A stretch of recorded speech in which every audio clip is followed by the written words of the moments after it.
इस क्लास का पहला क्वेश्चन आ रहा है, किस वर्ष दिल्ली भारत की राजधानी बनी। जो दिल्ली भारत की राजधानी बनी दोस्तों कौन से सन में बनी, तो हो जाएगा आपका 1911 में बना। ध्यान रखिएगा आप लोग, मोस्ट इंपॉर्टेंट हो सकता है, ऑप्शन हो जाएगा 1911। कई बार एग्जाम में पूछा गया है, तो ध्यान रखिएगा। और आप लोगों को इस क्लास में एक भी क्वेश्चन का सही से उत्तर पहले से पता होगा, कमेंट करके आप लोग जरूर बताइएगा। दोस्तों अगला क्वेश्चन है, विक्रम संवत की शुरुआत किस वर्ष हुई। जो विक्रम संवत की जो शुरुआत हुआ था कौन से वर्ष हुआ था, तो हो जाएगा 57 ईसा पूर्व पहले हुआ था। ध्यान रखिएगा आप लोग, मोस्ट इंपॉर्टेंट हो सकता है 57 ईसा पूर्व पहले।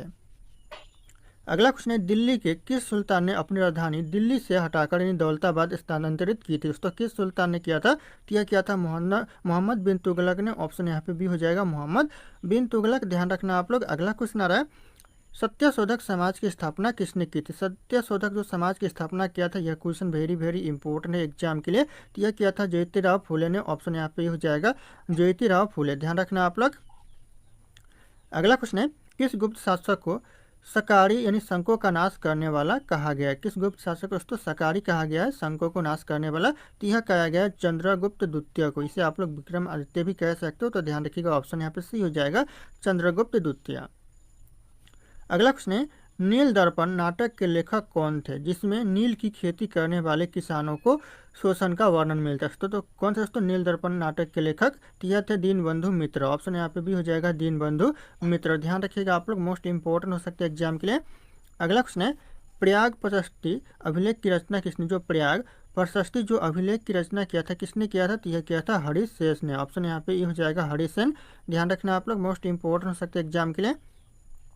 अगला क्वेश्चन है, महात्मा गांधी को राष्ट्रपति सबसे पहले राष्ट्रपिता दोस्तों सबसे पहले किसने कहा था महात्मा गांधी जी को, तो यह कहा था सुभाष चंद्र बोस जी ने। ऑप्शन भी हो जाएगा सुभाष चंद्र बोस।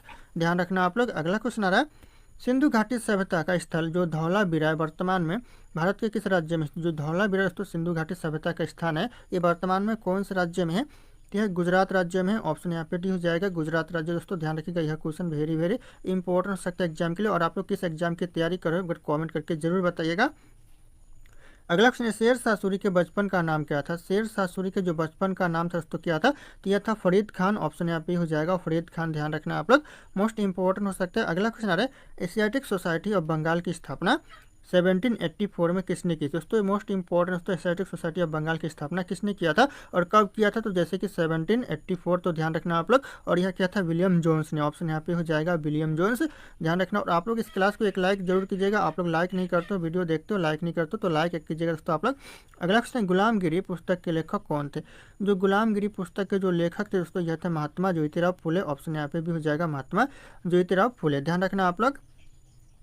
अगला क्वेश्चन है, पानीपत का दूसरा युद्ध 1556 में अकबर और किसके बीच हुआ था। अकबर और कौन से राजा के बीच में हुआ था, तो अकबर और हेमू के बीच में हुआ था। ऑप्शन यहाँ पे हो जाएगा अकबर और हेमू के बीच में तो दूसरा युद्ध हुआ था। और कब हुआ था, तो 1556 में हुआ था। ध्यान रखना आप लोग। अगला क्वेश्चन है, पल्लव वंश की राजधानी कहाँ थी। जो पल्लव वंश की जो राजधानी थी दोस्तों कहाँ पर थी, तो यह थी कांचीपुरम में। ऑप्शन बी कांचीपुरम जो कि पल्लव वंश की राजधानी थी। ध्यान रखिएगा आप लोग।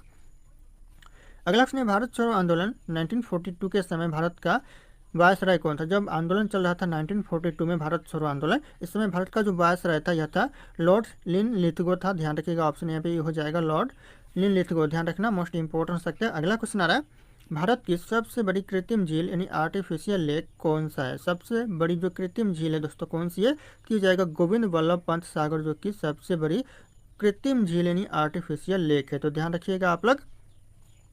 अगला क्वेश्चन, भारत में सिंह पुच्छी वानर अपने प्राकृतिक आवास में कहाँ पाए। तो दोस्तों कहाँ पर पाया जाता है यह वानर, दोस्तों यह पाया जाता है पश्चिमी घाट में। ऑप्शन यहाँ पे भी हो जाएगा पश्चिमी घाट। ध्यान रखना आप लोग, मोस्ट इंपॉर्टेंट हो सकता है।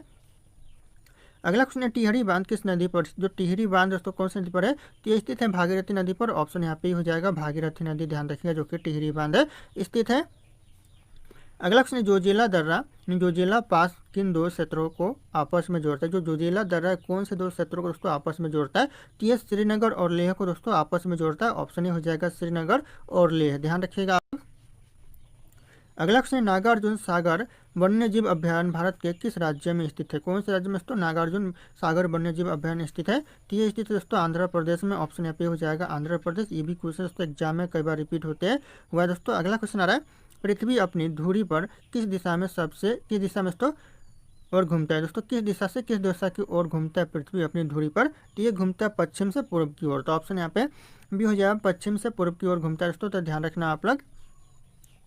अगला क्वेश्चन, सरिस्का राष्ट्रीय उद्यान भारत के किस राज्य में? इसकी जो सरिस्का राष्ट्रीय उद्यान है दोस्तों कौन से राज्य में? तो यह राजस्थान राज्य में है। ऑप्शन यहाँ पे सी हो जाएगा, राजस्थान राज्य। ध्यान रखिएगा, आने वाले सभी एग्जाम के लिए इंपॉर्टेंट होंगे। अगला क्वेश्चन है, विश्व का सबसे ऊंचा सक्रिय ज्वालामुखी कोटोपैक्सी कहाँ स्थित? जो कोटोपैक्सी है दोस्तों सक्रिय ज्वालामुखी, ये कहाँ पर है? तो हो जाएगा इक्वेडोर में है। ऑप्शन यहाँ पे हो जाएगा इक्वाडोर। ध्यान रखना आप लोग, मोस्ट इंपॉर्टेंट हो सकता है एग्जाम के लिए।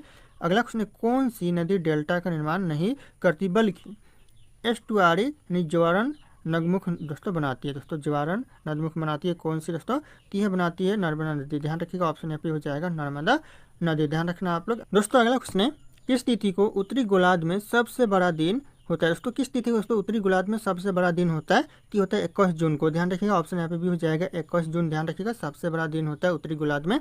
अगला क्वेश्चन आ रहा है, डंकन जल संधि इन डंकन पैसेज दोस्तों किसके बीच में स्थित है? किसके बीच में दोस्तों डंकन जल संधि स्थित है? तो दोस्तों यह स्थित है, ध्यान रखिए, दक्षिण अंडमान और छोटा अंडमान के बीच। ऑप्शन यहाँ पे बी हो जाएगा, दक्षिण अंडमान और छोटा अंडमान।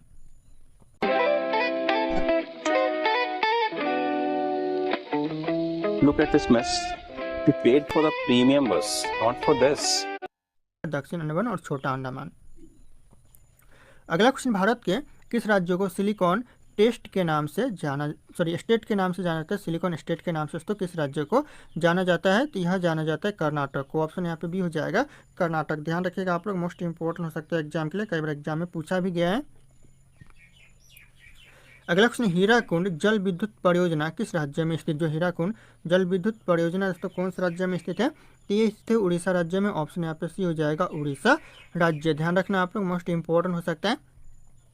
अगर अगला क्वेश्चन दोस्तों, रेगिस्तानों में उगने वाले पौधों को क्या कहते हैं? रेगिस्तानों में जो पौधे उगते हैं उसे क्या कहते हैं? तो उसे कहते हैं दोस्तों जीरोफाइट्स। ऑप्शन यहाँ पे भी हो जाएगा, जीरोफाइट्स कहते हैं। तो ध्यान रखिएगा आप लोग, मोस्ट इंपॉर्टेंट हो सकता है एग्जाम के लिए। अगला क्वेश्चन है, सौरमंडल के किस ग्रह के पास सबसे अधिक संख्या में प्राकृतिक उपग्रह? कौन से दोस्तों किस ग्रह के पास दोस्तों सबसे ज़्यादा प्राकृतिक उपग्रह है? तो हो जाएगा शनि ग्रह के पास। ऑप्शन यहाँ पे भी हो जाएगा शनि ग्रह। ध्यान रखिएगा आप लोग, मोस्ट इंपॉर्टेंट हो सकता है एग्जाम के लिए। अगला क्वेश्चन, भारतीय संविधान में प्रस्तावना का विचार किस देश के संविधान से लिया गया? दोस्तों कौन से देश के संविधान से लिया गया? दोस्तों प्रस्तावना का विचार किया लिया गया है अमेरिका के संविधान से। Option B America correct answer हो जाएगा। ध्यान रखिएगा आप लोग। अगला क्वेश्चन है, संविधान के किस अनुच्छेद में समान कार्य के लिए समान वेतन का प्रावधान है? किस अनुच्छेद में दोस्तों समान कार्य के लिए समान वेतन का प्रावधान किया गया? तो हो जाएगा अनुच्छेद 39D में किया गया। ऑप्शन यहाँ पे सी हो जाएगा, आर्टिकल 39D में करेक्ट आंसर हो जाएगा। ध्यान रखना आप लोग। अगला क्वेश्चन, सर्वोच्च न्यायालय में मुख्य न्यायाधीश को पद की शपथ कौन दिलाता है? जो सर्वोच्च न्यायालय में जो मुख्य न्यायाधीश को जो पद की शपथ दिलाता है, यह दिलाता है राष्ट्रपति। ऑप्शन यहाँ पे भी हो जाएगा, राष्ट्रपति। ध्यान रखिएगा आप लोग, मोस्ट इंपॉर्टेंट हो सकता है एग्जाम के लिए। अगला क्वेश्चन आ रहा है, राज्यसभा का सदस्य चुने जाने के लिए न्यूनतम आयु सीमा कितनी होनी चाहिए? न्यूनतम आयु सीमा होनी चाहिए दोस्तों 30 वर्ष। ऑप्शन यहाँ पे सी हो जाएगा, 30 ईयर्स होनी चाहिए। ध्यान रखिएगा आप लोग, मोस्ट इंपॉर्टेंट हो सकता है एग्जाम के लिए। अगला क्वेश्चन, संविधान के किस भाग में आपातकालीन उपलब्ध इमरजेंसी प्रोविजन दिए गए? तो किस भाग में दिए गए दोस्तों संविधान के? तो हो जाएगा भाग 18 में दिए गए। ऑप्शन यहाँ पे सी हो जाएगा, भाग 18 में। ध्यान रखना आप लोग। अगला क्वेश्चन आ रहा है, भारत के संविधान के किस अनुच्छेद के अंतर्गत संसद का गठन कहते हैं? किस अनुच्छेद के दोस्तों तहत संसद का गठन होता है? ये हो जाएगा अनुच्छेद 79 के तहत, आर्टिकल 79 के तहत दोस्तों किसका गठन होता है? तो ध्यान रखिएगा आप लोग, संसद का गठन होता है। तो मोस्ट इंपॉर्टेंट हो सकता है एग्जाम के लिए। अगला क्वेश्चन, भारत सरकार का प्रथम विधि अधिकारी यानी फर्स्ट लॉ ऑफिसर कौन होता है? जो प्रथम विधि अधिकारी होता है तो कौन होता है? तो ये होता है, ध्यान रखिएगा, भारत का महान्यायवादी होता है। ऑप्शन यहाँ पे सी हो जाएगा, अटॉर्नी जनरल होता है। तो ध्यान रखिएगा आप लोग, मोस्ट इंपॉर्टेंट हो सकता है एग्जाम के लिए। अगला क्वेश्चन है, किस संविधान संशोधन द्वारा दिल्ली को राष्ट्रीय राजधानी क्षेत्र यानी NCR का दर्जा दिया गया? दोस्तों किस संविधान संशोधन के द्वारा दोस्तों दिया गया है? तो यह दिया गया 69वां संविधान संशोधन के तहत दिया गया। तो ऑप्शन यहाँ पे भी हो जाएगा 69वां संविधान संशोधन। ध्यान रखना आप लोग। अगला क्वेश्चन, नगर पालिकाओं से संबंधित 74वां संविधान संशोधन किस वर्ष लागू? जो 74वां संविधान संशोधन लागू हुआ तो किस वर्ष हुआ? तो हो जाएगा 1993 में लागू हुआ। ऑप्शन यहाँ पे सी हो जाएगा 1993 में। कई बार क्वेश्चन एग्जाम में पूछा गया, तो ध्यान रखिएगा आप लोग। अगला क्वेश्चन, संविधान की किस अनुसूची में केंद्र और राज्यों के बीच शक्तियों का बंटवारे का उल्लेख है? तो किस अनुसूची में इसको दिया गया है? यह दिया गया 7वीं अनुसूची में। ऑप्शन यहाँ पे भी हो जाएगा 7वीं अनुसूची। इस क्लास में जितने क्वेश्चन है सारे क्वेश्चन आने वाले सभी एग्जाम के लिए अति महत्वपूर्ण साबित होंगे, तो आप लोग इस क्लास को अच्छे से देखिएगा, रिविजन कर लीजिएगा। अगला क्वेश्चन है, लोकसभा में अविश्वास प्रस्ताव लाने के लिए न्यूनतम कितने सदस्य का समर्थन आवश्यक है दोस्तों? कितने सदस्य का समर्थन आवश्यक है दोस्तों? तो हो जाएगा 50 सदस्यों का। ऑप्शन यहाँ पे सी हो जाएगा 50 सदस्यों का। अगला क्वेश्चन है, राष्ट्रपति राज्यसभा में कितने सदस्यों की मनोनीत कर सकते हैं? तो राष्ट्रपति ये राज्यसभा में कितने सदस्यों को मनोनीत कर सकते हैं? तो हो जाएगा 12 सदस्यों को। ऑप्शन यहाँ पे सी हो जाएगा 12 सदस्यों को दोस्तों मनोनीत कर सकते हैं। अगला क्वेश्चन, भारत के प्रथम उप प्रधानमंत्री कौन थे? भारत के जो प्रथम उप प्रधानमंत्री दोस्तों यह थे सरदार वल्लभ भाई पटेल। ऑप्शन ए हो जाएगा सरदार वल्लभ भाई पटेल, ध्यान रखिएगा आप लोग। अगला क्वेश्चन आ रहा है, निःशुल्क और अनिवार्य बाल शिक्षा का अधिकार RTE संविधान के किस अनुच्छेद में जोड़ा गया दोस्तों? किस अनुच्छेद में जोड़ा गया है? तो यह जोड़ा गया है अनुच्छेद 21A में, आर्टिकल 21A करेक्ट आंसर हो जाएगा, ध्यान रखिएगा ऑप्शन बी। अगला क्वेश्चन, राज्य की कार्यपालिका का वास्तविक प्रधान कौन होता है? राज्य की जो कार्यपालिका का जो वास्तविक प्रधान होता है तो कौन होता है? ये होता है मुख्यमंत्री। ऑप्शन यहाँ पे बी हो जाएगा मुख्यमंत्री, ध्यान रखिएगा आप लोग। अगला क्वेश्चन, इंसुलिन मानव शरीर के किस अंग द्वारा स्रावित होता है दोस्तों? किस अंग के द्वारा इसको स्रावित होता है? तो ये होता है दोस्तों अग्नाशय के द्वारा। ऑप्शन यहाँ पे भी हो जाएगा अग्नाशय, ध्यान रखिएगा आप लोग, मोस्ट इंपॉर्टेंट है।